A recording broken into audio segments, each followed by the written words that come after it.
Adingo ake bostolo sosobi anobo.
Ya por semblance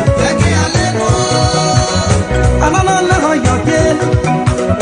Amalenu shikaka Na meke itefe Kikabala tabi Ikatabi manolo Akotabi ki yeshikafoy Meyi leke meteo Ya oleke alenu Asi ya bidezire Mo mwapele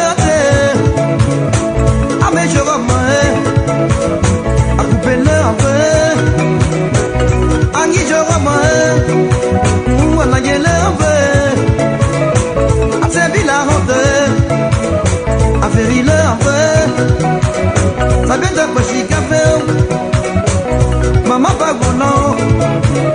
mada bakbashi kafe, baba ketuko, shokati akbashi kafe, mo baho be baklo, shokati akbashi kafe, mama be kani buena flo, shokati akbashi kafe, ate o bake bobobe, ogo Joseph wana saji, tabia dilampa.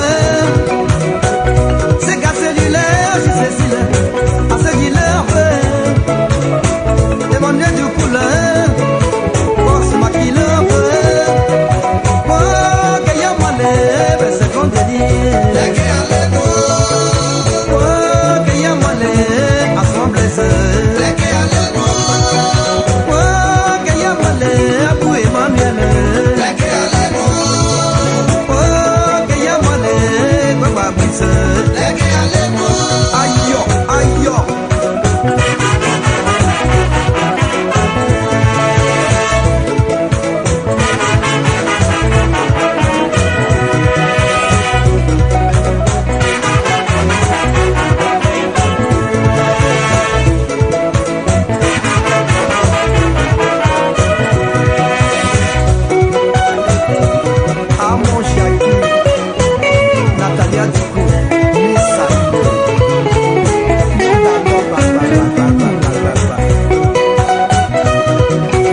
ate poku bebradu we be me sho na ko fe bi me yo kwa fuma bo bi anyi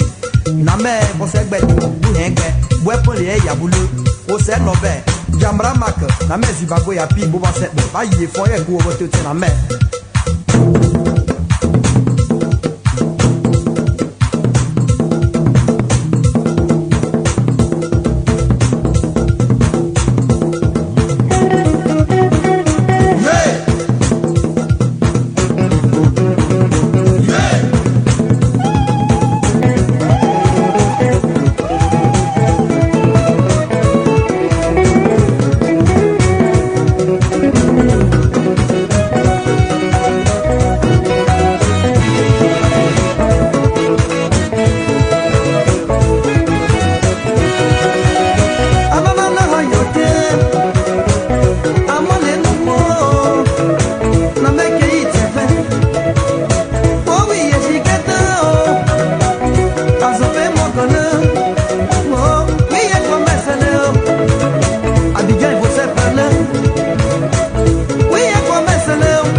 Tabi o ben sese